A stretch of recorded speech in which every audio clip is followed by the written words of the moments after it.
Assalamualaikum warahmatullahi wabarakatuh. Perkenalkan, nama saya Akmal Razidi dari Prodi Manajemen dari semester 1 ini membawakan hukum perbankan. Perbankan diatur dalam Undang-Undang Nomor 7 Tahun 1992 sebagaimana telah diubah oleh Undang-Undang Nomor 10 Tahun 1998 tentang perbankan, di mana disebutkan pada pasal 1 angka 1 bahwa perbankan adalah segala sesuatu yang menyangkut tentang bank, mencakup kelembagaan, kegiatan usaha, serta cara dan proses melaksanakan kegiatan usahanya. Pengertian perbankan merupakan rumusan umum yang mencakup 3 aspek utama, yaitu kelembagaan bank, 2 kegiatan usaha, 3 cara proses pelaksanaan kegiatan usaha bank.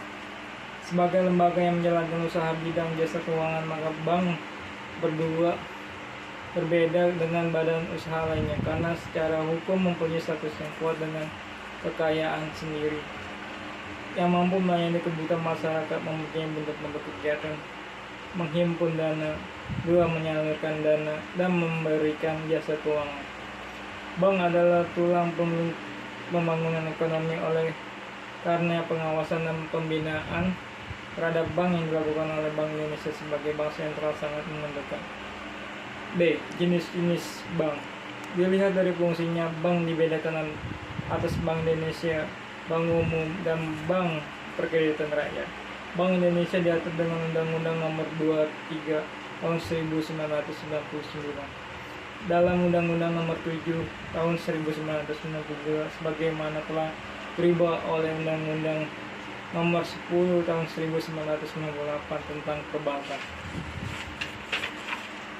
1. Bank Indonesia. Menurut Undang-Undang Nomor 23 Tahun 1999 tentang Bank Indonesia atau UUU BI, maka Bank Indonesia lembaga negara independen dan badan hukum publik. Bank Indonesia adalah bank sentral, maka adalah merupakan lembaga negara yang mempunyai wewenang dan mengeluarkan alat pembayaran yang sah suatu negara, pembayaran yang mengatur dan mengawasi perbankan, serta menjalankan fungsi sebagai leader of the restores. Dalam pelaksanaan tugas, Bank Indonesia menyampaikan bahwa laporan kepada Dewan Perwakilan Rakyat atau DPR. Selain itu, laporan keuangan Bank Indonesia diperiksa oleh Badan Pemeriksa Keuangan atau BPK, dan hasil pemeriksaan disampaikan kepada DPR. Bank Indonesia dinyatakan sebagai badan hukum dengan UUU BI.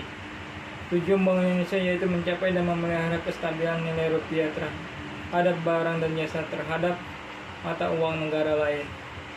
Dalam hubungan dengan pemerintah, maka Bank Indonesia bertindak sebagai kas pemerintah. 2. Bank Umum. Bank umum adalah bank yang melaksanakan kegiatan usaha secara konvensional dan atau berdasarkan prinsip syariah dalam kegiatan usahanya, memberikan jasa dalam lalu lintas pembayaran pasal 1 angka 3 UUU Perbankan.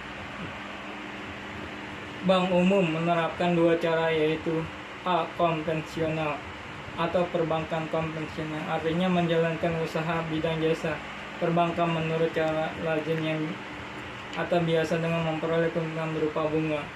B. Prinsip syariah atau perbankan syariah, artinya menjalankan usaha di bidang jasa perbankan menurut aturan perjanjian berdasarkan hukum Islam dengan memperoleh keuntungan bukan berupa bunga. 3. Bank Perkreditan Rakyat atau BPR. Bank yang melaksanakan kegiatan usaha konvensional atau berdasarkan prinsip syariah dalam kegiatan tidak memberikan jasa atau lalu lintas pembayaran pasal 1 angka 4 UUU Perbankan. Tidak memberikan jasa dalam lalu lintas pembayaran meliputi tidak menerima simpanan berupa giro dan tunduk pada lalu lintas pembayaran baik secara tunai maupun dengan surat berharga atau pemindahan buku. Bentuk-bentuk hukum atau BPR dan dapat berupa salah satu perusahaan daerah koperasi, perseroan terbatas, atau bentuk-bentuk lainnya ditetapkan dalam peraturan pemerintah Pasal 21 ayat 2 UUU Perbankan. 4. Bank Syariah. Hal yang membedakan dalam hal penyaluran dana dari bank seperti adalah fasilitas pembiayaan yang memberikan tidak berdasarkan bunga, tetapi berdasarkan pada prinsip bagi hasil atau profit and loss sharing principle. Sumber pembiayaan yang sesuai dengan prinsip syariah pada dasar diatur dalam pasal 1 ayat 13 Undang-Undang Nomor 10 Tahun 1998 tentang perbankan. Pembiayaan berdasarkan prinsip syariah disebut sebagai mudharabah, yaitu suatu metode pembiayaan yang dilakukan oleh para pihak, yaitu pemilik dana dan pihak membutuhkan dana berdasarkan kepercayaan sebagai unsur yang terpenting. Dalam mudharabah adalah usaha yang membiayai mengalami kegagalan yang mengakibatkan habisnya dana tersebut, baik sebagian atau seluruh, maka kerugian hanya ditanggung oleh pemilik atau pemberi dana. C. Penghimpun dana perbankan adalah menghimpun dana dalam bentuk simpanan. Pengertian himpunan dana atau fundraising adalah kegiatan usaha mencari dan mengumpulkan dana dari masyarakat luas dengan menggunakan strategi tertentu, sehingga masyarakat mau menanamkan dana di bank dalam simpanan. Strategi perbankan untuk meyakinkan masyarakat agar mau menyimpan dananya di bank antara lain giro atau demand deposit, simpanan yang penarikan dapat dilakukan setiap saat dengan menggunakan cek, billet, giro, sarana pemerintahan pembayaran lainnya, atau dengan pemindahan bukuan. 2. Deposit berjangka atau time deposit. Simpanan yang penarikan hanya dapat dilakukan pada waktu tertentu berdasarkan perjanjian antara nasabah penyimpanan dengan bank. Ciri-ciri adalah jangka waktu dan penarikan tetap ditarik oleh deposit yang namanya tercantum dalam bukti deposito, dan penarikan dilakukan pada tanggal jatuh tempo. 3. Sertifikat deposit atau certificate of deposit. Simpanan dalam bentuk deposito berjangka yang bukti simpanan ini dapat dipindah tangankan. Ciri-ciri diterbitkan oleh bank dengan klausula atau tunjuk dengan jangka waktu tertentu, dapat diperjualbelikan sebagai instrumen pasar uang, bunga dibayar muka, dan dapat dijadikan jaminan. 4. Tabungan atau saving deposit. Simpanan yang penarikannya hanya dilakukan menurut syarat tertentu yang disepakati, tapi tidak dapat ditarik dengan cek, billet, giro, dan alat lainnya yang disamakan sebagai berikut. D. Kredit perbankan. Pemberian kredit perbankan pada umumnya juga berpedoman pada prinsip yang sangat penting, yaitu A. Prinsip kepercayaan yang harus dimiliki terhadap nasabah debiturnya, bahwa kredit yang diberikan akan sangat bermanfaat, dan lebih penting adalah kepercayaan bunga dalam jangka waktu yang telah ditentukan. B. Prinsip kehati-hatian atau prudential principle yang harus dilakukan oleh bank dalam menjalankan usaha, harus menerapkan secara konsisten seluruh persyaratan dan ketentuan perundang-undangan yang berlaku, terutama dalam hal pemberian kredit yang berpedoman pada prinsip kepercayaan dengan berdasarkan pada etikat baik. Hal yang perlu diperhatikan dalam penyaluran dana dari bank adalah ketentuan batas maksimum pemberian kredit atau legal lending limit yang seringkali dilanggar, dan seringkali kasus ini tidak dapat sanksi yang berarti. Kredit perbankan memiliki macam-macam klasifikasi yang antara lain ditentukan oleh kegunaan dari kredit investasi atau invest loan sebagai pembiayaan usaha yang memerlukan dana dalam jumlah besar dalam waktu yang lebih lama. kredit modal atau produktif loan sebagai pembiayaan peningkatan produksi. 2. Tujuan dari kredit. Kredit konsumtif atau consumer loan untuk memenuhi kebutuhan pribadi atau keluarga seperti kredit perumahan. Kredit produktif atau produktif loan untuk meningkatkan kegiatan atau produksi suatu perusahaan. Kredit perdagangan atau commercial loan untuk memperlancar kegiatan usaha perdagangan. 3. Jaminan kredit. Kredit dengan jaminan secured loan yang dilindungi dan didukung oleh jaminan yang nilai sama dengan jumlah kredit. Kredit tanpa jaminan atau unsecured loan yang tidak didukung oleh jaminan manapun dan hanya mengandalkan kepercayaan. 4. Jangka waktu dari kredit. Kredit jangka pendek, short term loan, jangka waktu pengembalian kurang dari 1 tahun. Kredit jangka menengah, medium term loan, yang jangka waktu pengembalian adalah 1 tahun sampai 3 tahun. Kredit jangka panjang, long term loan, yang jangka waktu pengembalian lebih dari 3 tahun. Kredit sindikasi, yaitu pinjaman yang diberikan oleh 2 atau lebih bank dengan kondisi yang persyaratannya sama menggunakan dokumentasi umum yang dibantu oleh suatu agen atau pengurus yang bertanggung jawab sejak proses permohonan kredit oleh permohon sampai dengan pendatangan perjanjian kreatif. Batas maksimum pemberian kredit yang berdasarkan pada ketentuan Bank Indonesia sesuai dengan pasal 11 ayat 1 dan ayat 2 Undang-Undang Perbankan. 1. Bank Indonesia menetapkan ketentuan mengenai batas maksimum pemberian kredit atau pembiayaan berdasarkan prinsip syariah, pemberian jaminan, penempatan, investasi, surat berharga ataupun hal yang serupa dapat dilakukan oleh bank kepada peminjam atau sekelompok peminjam yang terkait, termasuk kepada perusahaan-perusahaan dalam kelompok yang sama bank yang bersangkutan. 2. Batas maksimum sebagaimana yang dimaksudkan dalam ayat 1 tidak boleh melebihi 30% dari modal bank yang sesuai dengan ketentuan yang ditetapkan oleh Bank Indonesia. Kredit sindikasi diperbolehkan mengingat suatu bank mungkin saja memiliki kemampuan terbatas, namun permohon kredit membutuhkan dana dalam jumlah besar. Selain itu, terdapat kemungkinan kalau risiko terlalu berat untuk ditanggung oleh suatu bank sehingga perlu adanya penyebaran risiko melalui bank lain. Pada umumnya dalam pemberian kredit perbankan, permohonan kredit harus melalui tahapan-tahapan, yaitu pengajuan kredit, analisis kredit, persetujuan kredit, perjanjian kredit, pencairan kredit, pengawasan kredit, dan pelunasan kredit. Dengan berlakunya ketentuan tersebut, maka bank-bank pada umumnya dilakukan tahap-tahap yang harus dijalankan permohonan kredit, antara lain sebagai berikut. 1. Permohonan kredit.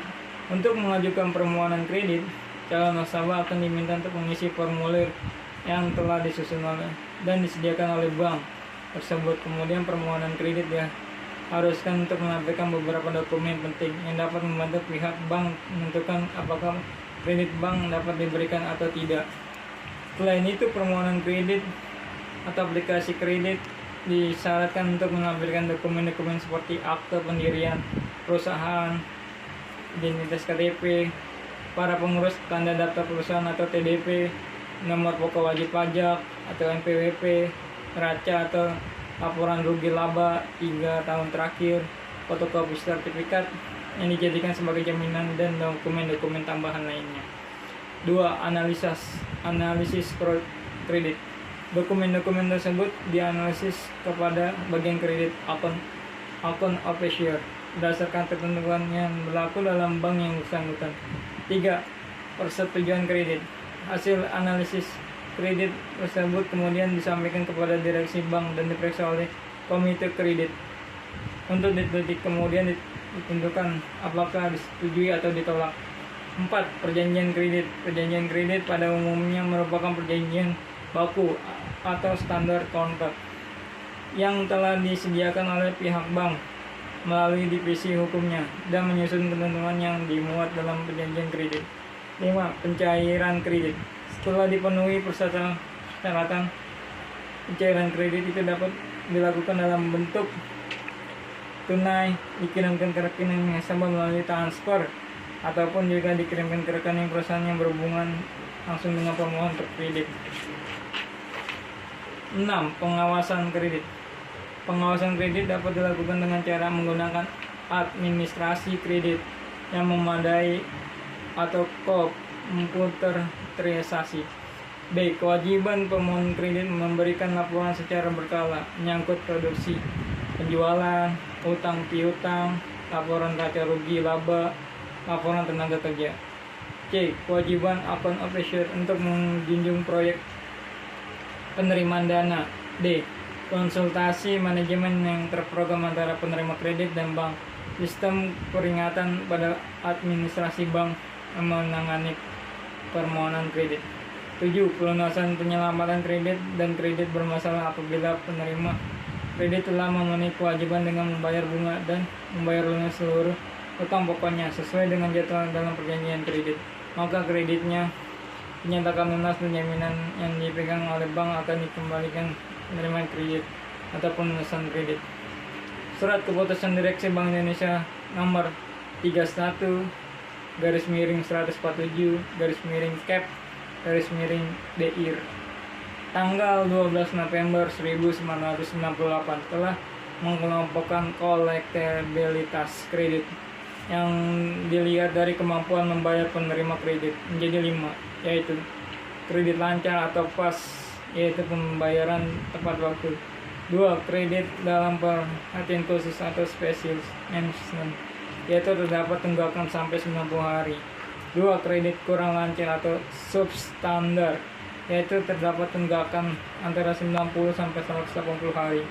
4. Kredit yang diragukan oleh doubtful, yaitu terhadap tunggakan antara 180 sampai 270 hari. 5. Kredit macet atau loss, yaitu terdapat tunggakan pembayaran utang pokok bunga yang mencapai 270 hari. Penyelamatan kredit dapat dilakukan melalui 1.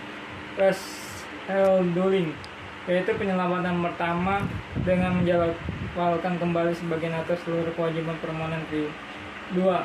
Reconding, yang mengubah sebagian atas seluruh persyaratan yang telah sebelumnya disepakati dalam perjanjian kredit.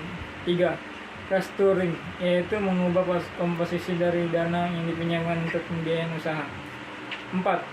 Rescheduling, recondition, and restructuring, yaitu penyelamatan pada penerima kredit yang mengalami kesulitan dalam melaksanakan kewajiban pembayaran pada bank. 5. Execution, yaitu merupakan tindakan terakhir apabila tindakan lainnya tidak ada uang berhasil dan bank dapat menyerahkan pengurusan kredit tersebut kepada urusan piutang negara sesuai dengan Undang-Undang Nomor 49 Perpu tahun 1960 tentang Panitia Urusan Piutang Negara, atau menyerahkan perkara tersebut kepada pengadilan negeri dalam menyelesaikan kredit macet. Bank dapat menyerahkan penagihan kepada kejaksaan berdasarkan Undang-Undang Nomor 51 tahun 1991 tentang Kejaksaan Republik Indonesia.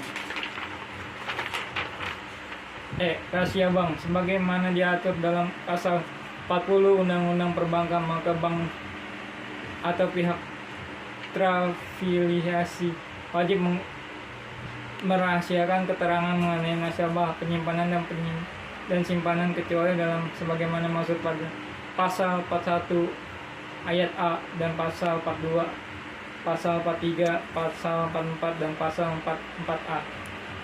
Nasabah menyimpan dalam sumber dana bagi bank karena wajar jika undang-undang mengatur agar bank melindungi nasabahnya.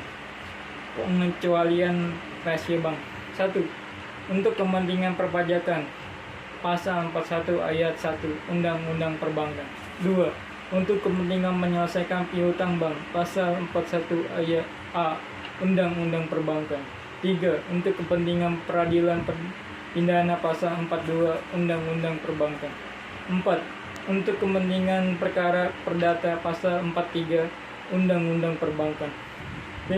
Untuk tukar menukar informasi antar bank pasal 44 Undang-Undang Perbankan. 6.